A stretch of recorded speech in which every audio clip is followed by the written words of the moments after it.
Film yang menghantui dan mengerikan ini, hanya Korea yang berani syuting. Seseorang mengatakan itu melanggar topik yang sangat tabu di Korea. Langsung bawa masalah itu ke cahaya. Seseorang mengatakan hal-hal buruk dari tentara Korea diekspos dalam film ini. Jika pergi bekerja sebagai tentara di Korea, belum bisa bertahan kurang dari sebulan, akan bunuh diri. Jadi seberapa gelap tentara militer Korea pada akhirnya? Semua orang tahu. Semua pria muda yang mencapai usia dewasa di negara ini harus bergabung dengan tentara. Tapi tak satu pun dari mereka ingin pergi. Bukan tidak mungkin untuk tidak menanggung penderitaan di dalamnya. Tapi ketakutan akan hukum tersembunyi di kamp militer. Di dalamnya. Itu normal bagi tentara lama untuk menggertak tentara baru. Mereka tidak membiarkan pemula tidur. Paksa mereka berbaris dua untuk jongkok. Bergiliran meletakkan tangan di tanah. Membuat bantal kursi untuk tentara lama duduk. Jika melihat seseorang yang tidak menyenangkan pandangan, langsung memerintahkan orang itu untuk membelakangi dinding yang ada paku.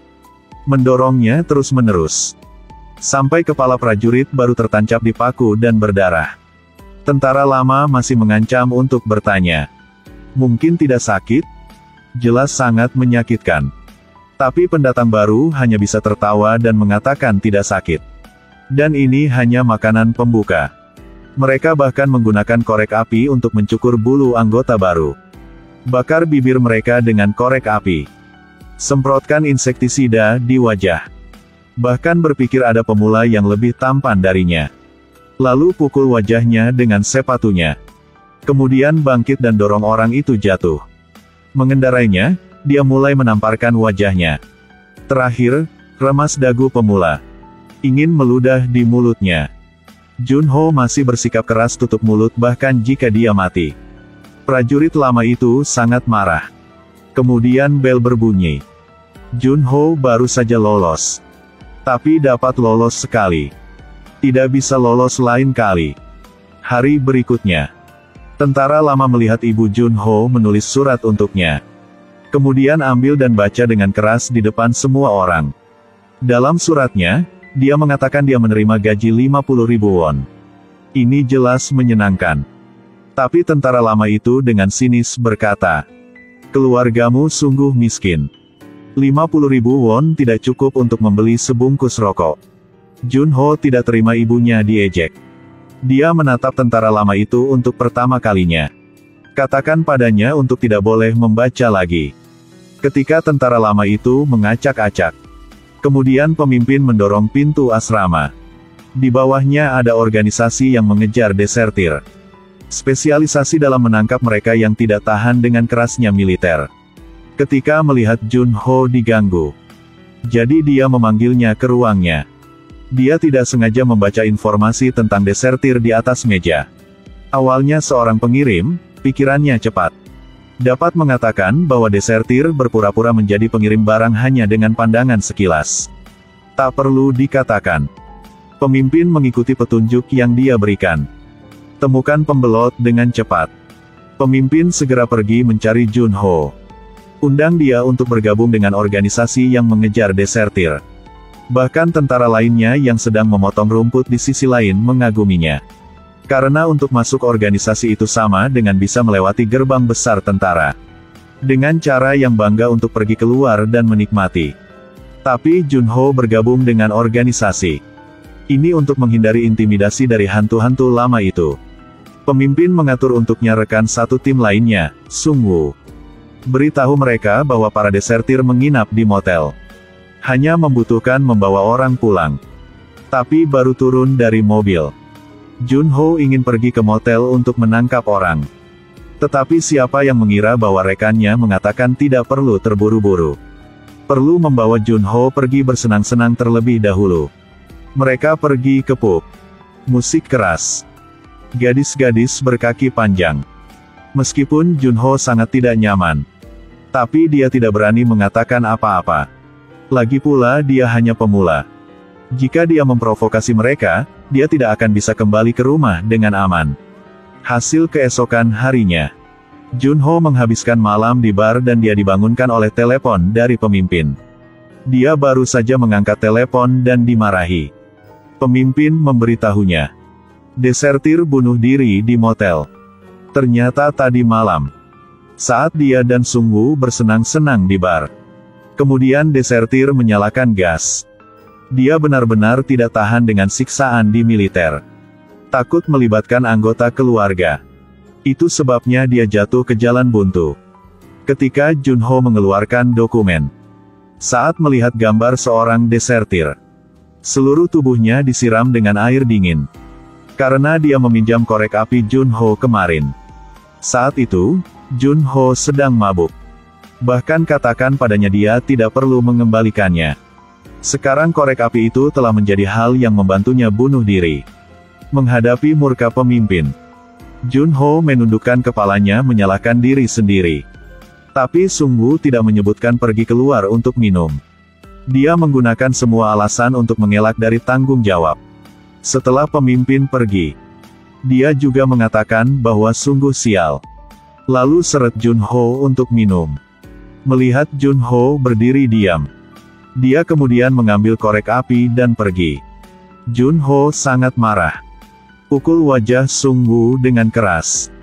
Lalu dorong dia ke tanah. 1 kali. 2 kali. Di mana-mana sangat kuat. Dalam keadaan panik, orang yang dipukul tiba-tiba berubah menjadi Junho sendiri. Dia ingat adegan kemarin dan memukulnya tanpa henti. Dia ingat orang yang juga digertak itu. Karena dia tidak berani angkat bicara, dia bunuh diri. Untungnya, pemimpin itu kembali tepat waktu untuk menariknya. Junho, setelah mengatakan yang sebenarnya, dikunci di ruangan terlarang. Dan Sung Woo adalah putra Mandarin. Itu karena ayahnya digulingkan. Jadi dia diusir dari militer. Tidak lama kemudian, ada pembelot pemula lainnya. Pemimpin membebaskan Junho. Dan menemukannya rekan tim baru. Juga tentara lama. Para desertir dalam misi mereka kali ini. Nasib benar-benar buruk. Dia hanya mendengkur. Dipaksa memakai masker gas oleh para pemula. Saat dia tertidur lelap. Kemudian mulai menekan kepalanya. Lalu menuangkan air ke dalam. Sampai mata orang itu merah. Kemudian mereka berhenti. Dan pemula ini karena tidak berani tidur di malam hari. Jadi sering ketiduran saat latihan. Ditinju untuk bangun. Semangatnya tersiksa hari demi hari. Pemula tidak tahan lagi. Jadi dia melarikan diri dari kamp tentara. Dia berdiri di dekat pintu keluar, seolah-olah dia ingin bunuh diri. Pada saat itu, ada tentara lama yang menindas tentara baru di asrama lagi. Panggil semua pemula yang sedang tidur ke belakang asrama. Pukul lutut mereka dengan keras. Biarkan mereka saling menamparkan wajah. Suara yang ditransmisikan adalah suara tentara lama yang memasuki barak lebih lama. Dia membiarkan orang itu berlutut di tanah. Menginjak tangan mereka. Lalu gerakkan kakinya. Ternyata tentara lama menggertak pemula karena paksaan. Jika tidak, mereka akan dipukuli. Ini adalah pangkalan militer Korea. Atasan memukul bawahan. Tentara lama melawan tentara baru. Yang disebut pemimpin militer. Saat ini, juga memberi perintah kepada para tentara. Bekerja sepanjang malam untuknya. Bahkan tidak terlambat 1 menit pun. Hari berikutnya. Pemimpin organisasi pengejaran. Mengetahui bahwa ada pemula melarikan diri.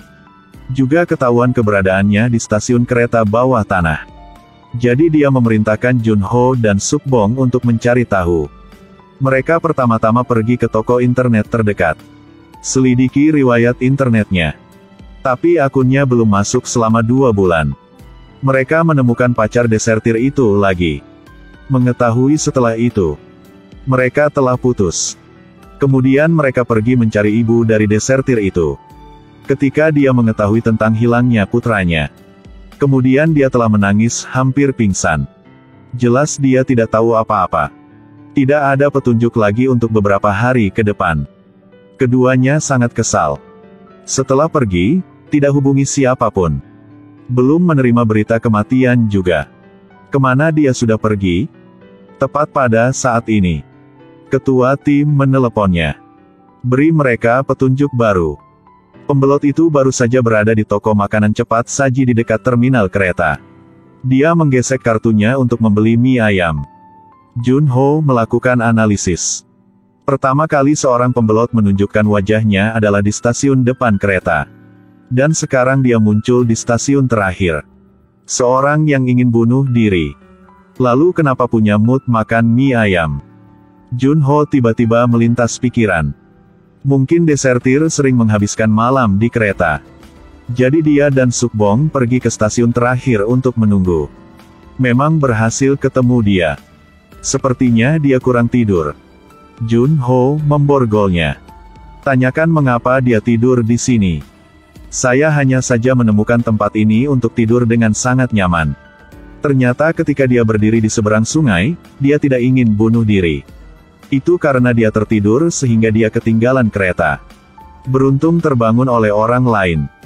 Baru saja lolos dari kecelakaan. Dalam perjalanan pulang, Junho diam dan tidak mengatakan apa-apa. Dia tahu ketika dia kembali tempat itu, pemula ini akan dihukum berat. Ada juga kekerasan mesum di sana. Pembelot menggunakan telepon Junho untuk menelepon ibunya. Menangis dan memberitahu ibunya apa yang telah dia alami. Ibu pergi ke kamp militer untuk mengunjunginya. Menyarankannya untuk melaporkan fakta-fakta ini. Tapi desertir itu berkata, ini tidak berguna.